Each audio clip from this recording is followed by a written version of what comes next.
Okay, so now that we have all our tools, let's start by doing some beginner drills. And I know drills are very tedious and boring, and I hate them so much, but it's important to do them because it loosens up the hand and makes you relax, and the more drills you do, the better your ovals will be. And I have seen people beginners who do so many drills, like pages and pages and pages of drills, and they are so amazing now. So and they also give credit to their improvement for all the drills that they've done. So it's, if you want a shortcut to becoming good, it's practice and drills.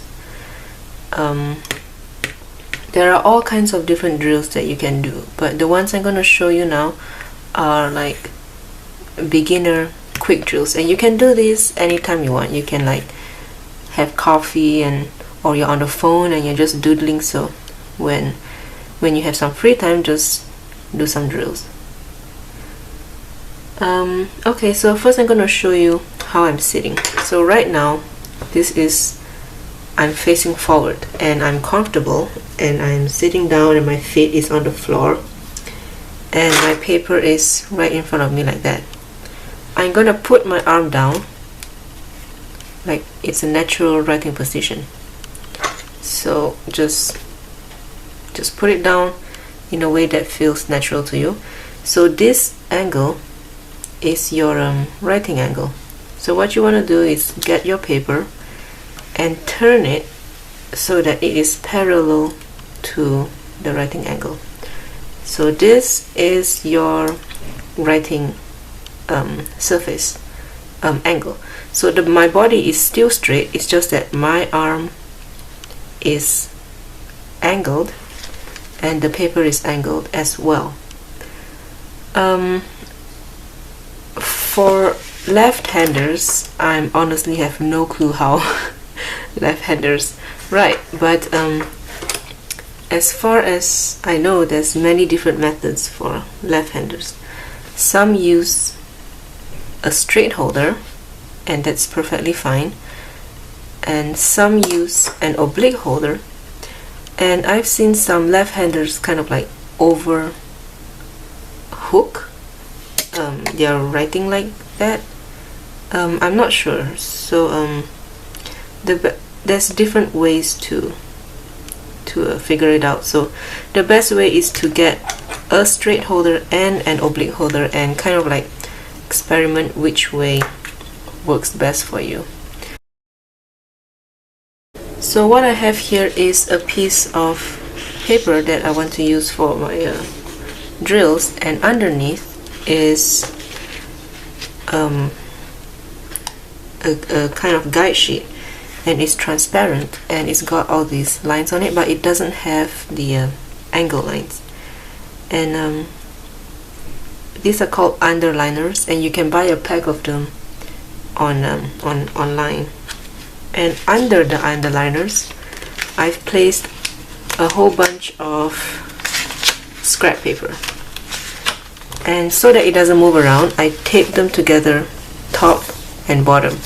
So this is basically my to-go writing kit. So all I need to do is just place my writing paper on top and use a little clip,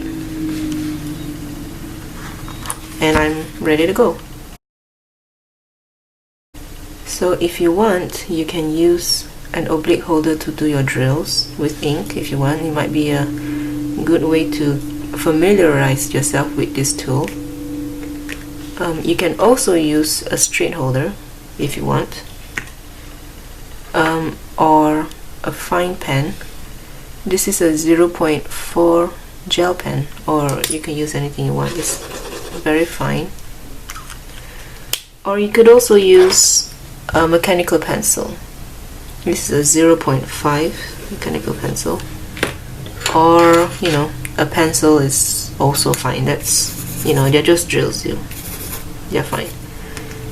What you don't want to use is maybe a super fine fountain pen. I mean, you can use a pen, but if you're going really fast, you might snag on an upstroke and it might ruin your fountain pen. So just to be safe, you know, maybe put the fountain pen away for now. You definitely do not want to use like a Sharpie. I mean, you could. There's no rules against it, but I just hate Sharpies in general. I mean, like, look, this is terrible. And you know, drills are already frustrating enough, so this would just add to the frustration. So let's put Sharpies away for now. Okay, so I'm gonna start by using an oblique holder.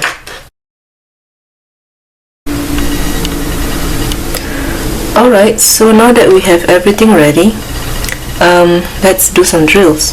I'm gonna be using my oblique holder for it, and you can use anything you want, but for beginners, if you're not used to using an oblique holder, maybe it's a good idea to get used to it by using an oblique holder.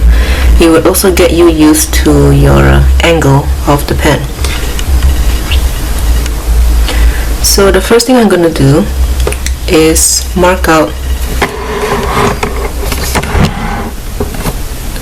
So the first thing I'm going to do is mark out what I want, how big I want the drills to be. So the first drills is push-pull, so I'm going to do 2 spaces worth. So that's why there's the guidelines underneath. And if you want, you know, you can have a protractor and measure a 55-degree angle, but it's not necessary because, you know, they're just drills. And as long as you're not doing something really crazy, then but it's always nice to have a guide, right? So this is what we'll be doing. Simply like that. Okay, so what I'm doing is a muscular movement. So my forearm is down on the table, but my hand and my wrist here is up. It's resting on my little finger, so like that. And there, see? The fingers are not moving. So if you're doing this, then that's bad because your arm is down, the wrist is down, and the fingers are moving. So lift it up a little, rest it on your little finger and go like that. You can see that I'm applying no pressure to the drills, so you don't want to do that. That's bad. If you're not used to it, then that means you have like a death grip or a really heavy hand, and it's not unusual because many people, you know, these days we use ballpoint pens, so we are used to like really going with ballpoint pens. But you got to remember, this is a dip nib or a fountain pen or whatever you want to use, so it's not necessary to press really hard. So you can relax yourself, do some exercises, and kind of like get your hands really loose and kind of like hold the pen, just barely holding it. You don't want to grip it and you don't want to clutch it or anything. Just hold it comfortably and do not apply any pressure. If you apply pressure, you will get tired really quickly, and you know, you're not very free. So just kind of like, you know, relax and put on classical music if you have to. Just hold it slightly and let the point of the nib touch the paper and just go. If you have prepare the nib properly, the ink will flow, and it will flow even if you're applying no pressure to the pen. See, I'm applying no pressure, but the ink still flows, and that's ideally how you want it to be. This is a hairline, and hairlines are beautiful when there are no pressure applied. What you don't want to do is, grip it real hard and just like, because that's, so stressful, and drills are already so torturous. So you want to just relax and enjoy your drills.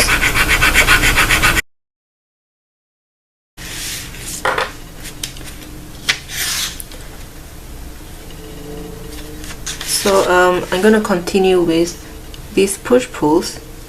As you can see, I've been going fairly fast. I've not been doing this. And it's not pretty, it's pretty ugly. But it's not about making it look nice, The idea is that you should get used to the angle and the pen and the swiftness. So it doesn't have to look nice. You don't want to go too slow, and you don't want to go too fast either. So kind of like a nice controlled movement. So you should always be aware of your fingers, they're not moving, your wrist, your arm, and the motion. And it's kind of meditative in a way. I really like drills. If you find that you are still having troubles with your grip, and no matter what you're still gripping really hard and you're just pressing like crazy, then maybe you can switch to a mechanical pencil. So just, again, don't grip too hard, just go lightly. And if you find that you're going too hard, it'll just snap and you'll know you've done something wrong. So just as light as possible. Oops, that was finger movement. As light as possible. There's always a kind of lure to do finger movement because we are so used to it, and we all grew up doing finger movement. But it's not good because it restricts the flow of your writing. I mean, you can do finger movement, but for drills, the whole point is to like relax you and get you used to doing, stuff using your whole arm and muscular movement. So try not to do finger movement as much as it's so tempting. So there.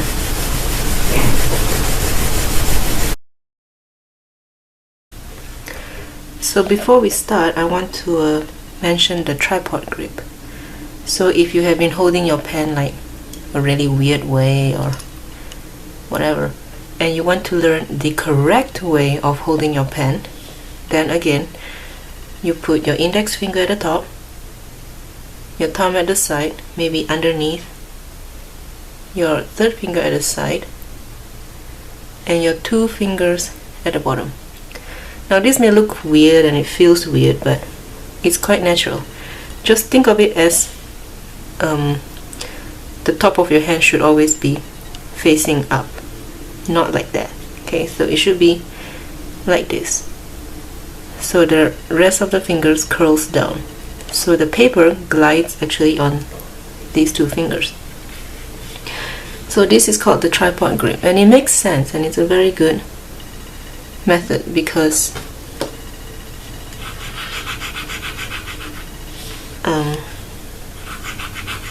technically when you need to apply pressure, all you need to do is press using your index finger. So it's a good method.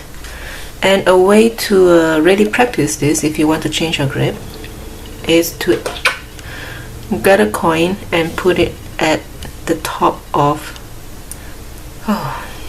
your hand. And this is very scary because I'm not used to holding it like this. And you may notice that when I write, I write like this. So the side of my hand is like this, and this is wrong, okay? I fully admit that my grip is not the standard way, and I should feel bad, but you know, so this is the correct way. So to really practice, you place a coin here. So the idea is that when you're writing, it shouldn't move. There. I'm doing whole arm movement now, and the coin is still staying there. And there is such a temptation to roll my hand around, but I'm resisting it so far.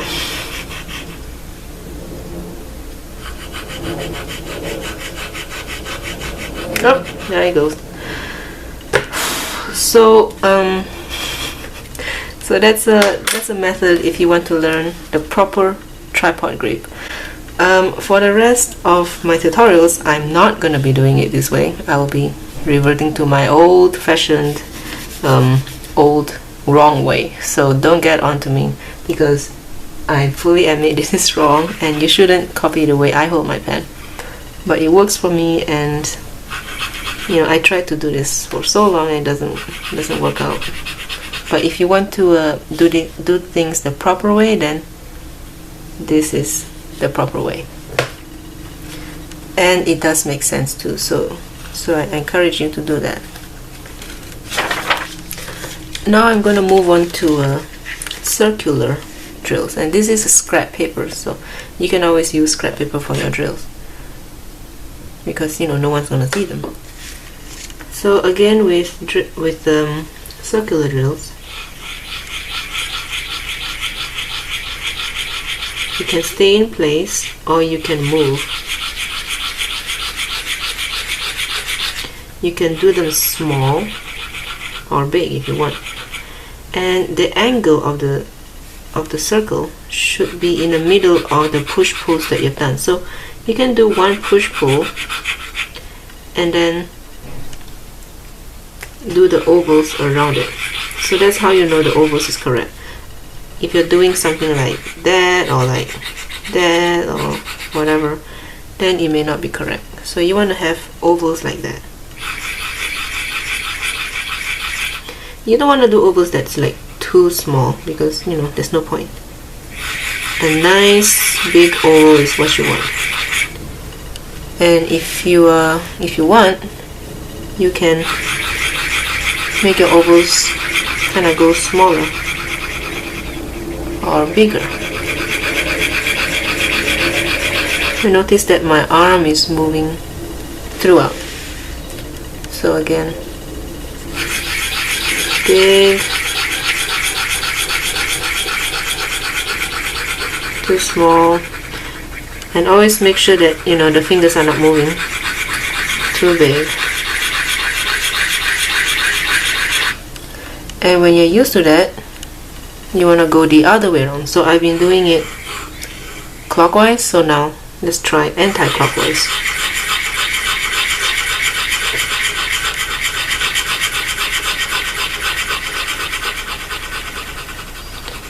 So I'm not applying any pressure at all.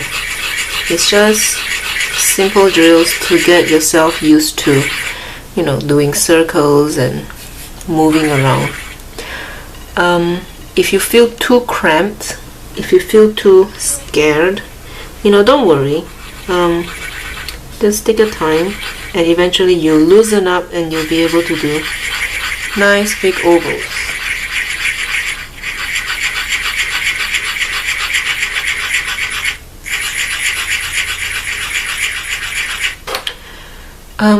It doesn't have to be perfect ovals. I've seen like some practice where it's like super amazing and it doesn't have to be. Just you know, do what you can. And if you want, you can do lots of nice designs as well, like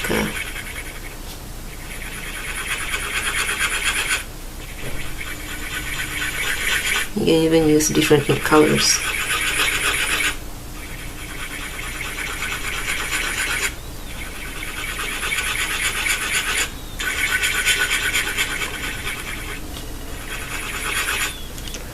Okay, so next let's do some horizontal ovals. So if you can see the guideline, it's like that. It's the guideline is completely straight like that. So use that as a guide to do horizontal ovals.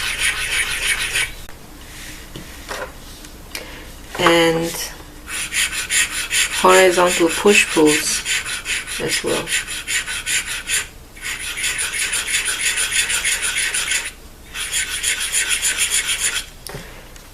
So if you're ever in like a Starbucks or whatever, you know, or you're on the phone, you can always just like grab a piece of paper and just start doing some drills.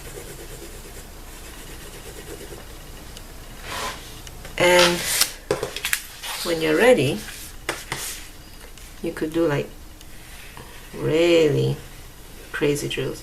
Now I'm doing a whole arm movement here, so my forearm is up from the table and I'm moving from my shoulders. So